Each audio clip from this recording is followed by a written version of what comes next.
PM versus vendor. Team play for success. I'm Gabriela Cuahla and I have been a certified bilingual translator English to French and Romanian since 2010. I consider myself a beyond words vendor and I love being close to my PMs. I'm Lucia Gutierrez, a localization project manager with almost 10 years of experience. I have worked in many different LSPs with many different hats, but always focusing on project management, as it is the job I enjoy the most. Hello, everyone. Hello, Lucia. Hello, everyone. Hi, Abby. We are back with another episode, and today we are going to have a very important topic, and Lucia will tell us more about it. And maybe she can start because I think it is a hot topic, and I really want to hear your opinion, Lucia. Yeah, today we're going to talk about how to resolve disputes and disagreements, which is a very hot topic, especially for PMs, because as we usually say, we are always in the middle. So you need to be the one that is holding back any kind of dispute or argument or things like that. So that's our day to day. So I think, yeah, I can start on this one. Please. So the first thing that I wanted to discuss was that we are humans, okay? PMs are also humans. So we have a lot of pressure. The pressure is real. And sometimes we can be a little bit more defensive than usual, but please, please, please don't take it personal. It's nothing on you personally. Like if I say something a little bit nasty or off tone, don't take it personal because it's nothing against you. It's most of the time it's PMs having to carry all the weight of the client expectations, of the LSP policies, and then maybe some resistance from vendors. So the first thing about this topic is that nothing is personal. We don't know each other personally. Well, you and me do, but most of the time we don't. So it's nothing against you personally. Yeah. And I think this is why we will always need humans in our industry, because we are working with languages, we are working with content intended for humans. And when we say humans, we say emotions. So we react differently to situations. Maybe we have someone who is calm, not like myself, who can reread an email before reacting, or maybe you can have someone who will directly reply, etc. But what I like to say from a vendor side is that disagreements aren't always attacks to you, because yes, I know it's not always easy to receive feedback, or it's not always easy to reply to feedback, and how to address changes, because sometimes we have projects where we have to address so many little tiny changes that we are tired, especially if they come on a Friday. I think we talked about it 1 week or 2 weeks ago when I told you that on a Friday I received an email, an urgent email, the ones that we talked in a previous episode, and I was so tired, and I want to do it, but I was so tired. So when vendors question, for example, changes or deadlines or unclear briefs, it's not that they are against you. Maybe they don't know how to understand. It's not that they lack professionalism, or maybe they hate you. It's a big word, I know, but every vendor is different. So I think, in my opinion, that a good PM like yourself knows that maybe this vendor has a bad day. Maybe they have a character. Now my character, that sometimes, even if I have a good intention, maybe my reply will be very rushed. I tend to speak very, very like this. So that. So maybe I kindly ask PMs to never assume that the vendor hates them, or maybe they are against them. I don't know. Maybe. Yeah. As you said, it goes both ways. Like Exactly. vendors shouldn't believe that it's personal and PMs shouldn't believe that it's personal. However, I see it from every perspective, and we are humans, as you said, and we can all have bad days. I think the most important thing when you're having a bad day, it doesn't matter if you're the PM or the vendor, but if you're the PM, even more, the first email has to be super extra nice. That's Okay. my piece of advice for PMs. If you're having a bad day and you're getting an email, it doesn't matter if it is from a client or from a vendor, that it didn't sound good to you. Let's put it like that, because it doesn't mean that the email is nasty, but maybe the PM took it as an attack because of his day or her day, no? So the most important thing is first breathe, and then try to be extra nice in the first email. Why? Because the first email is going to be the one that sets the tone for the rest of the conversation. So it's really important that if you are if you're mad because you're having a bad day, just be nice. Be nice to other people. And especially when you're writing an email, think about it. Like, okay, I need to be extra nice because this is going to be my day. And if I send a nice email, my day can be better. If I send a nasty email, my day is not going to get better. Definitely. Yeah. I read something on LinkedIn, I think 2 days ago, that it's easy to be nice if you want. And I think this is something that even we have to train, maybe. Yeah, I know. Maybe it will sound bizarre for some people, but we should train to be nicer, to have more nice replies. And I think it will be something that immediately we think about. Yes, I'm not good. I am very, the client feedback was very bad, but I will be nice because I don't know who's or what's happening behind the other screen.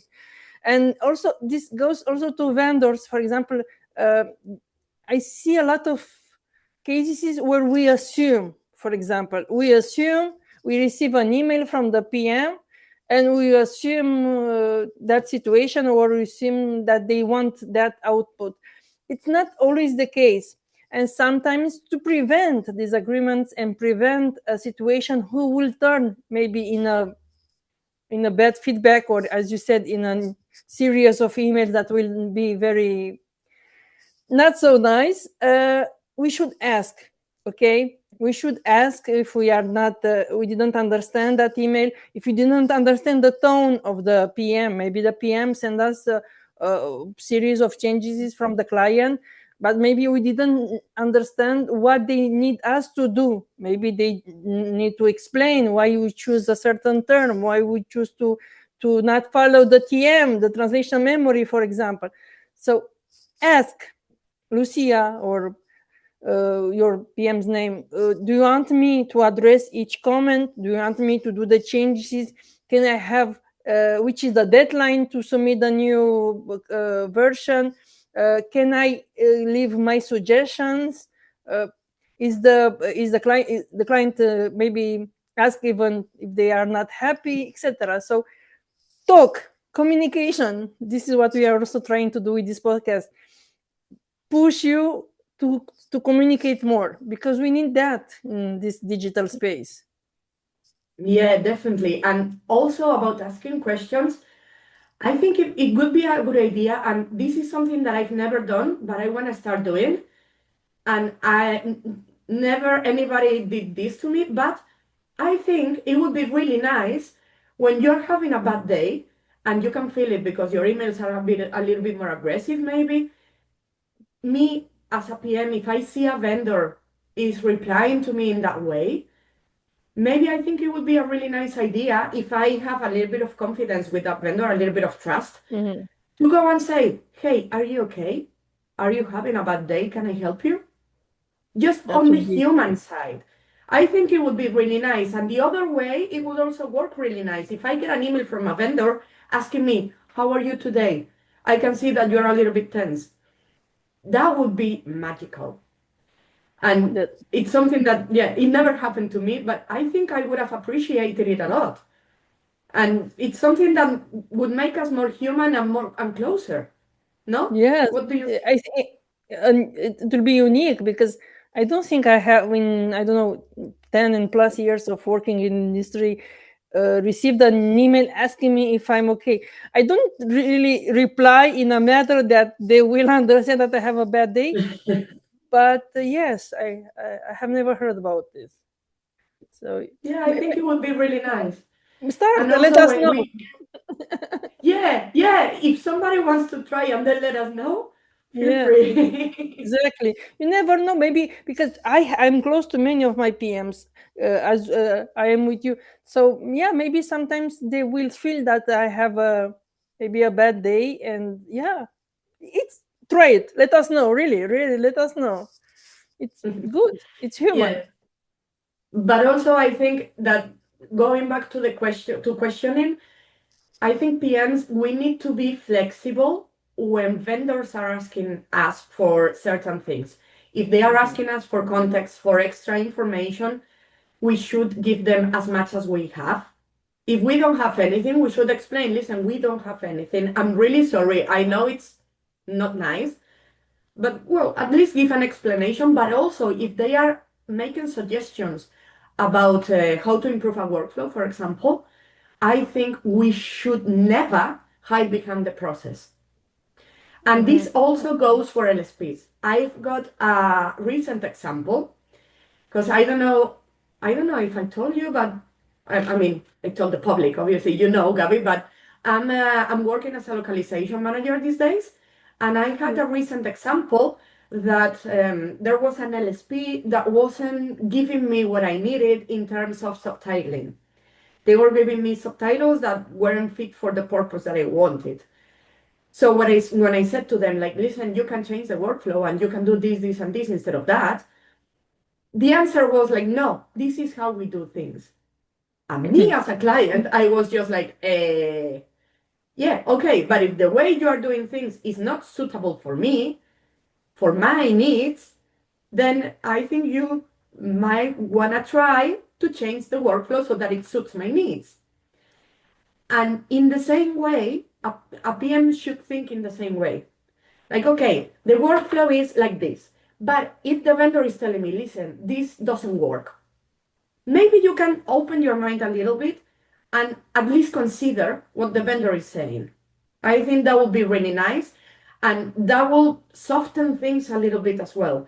Because when you are seeing that a vendor is frustrated because maybe the tool doesn't work properly or the workflow is not well designed, that will give you, as a PM, a headache as well. Because Exactly. you'll have the vendor not nudging you, then maybe the vendor cannot finish the work, or there might be many other things. And also, you will take frustration away from the vendor just by saying, okay, we'll study it. I think that would be a big change. And I don't think that companies or agencies, structures that don't want to change the way things are going based on feedback from maybe external resources, because vendors are external resources. Maybe we have a different view, a different perspective of what's going on.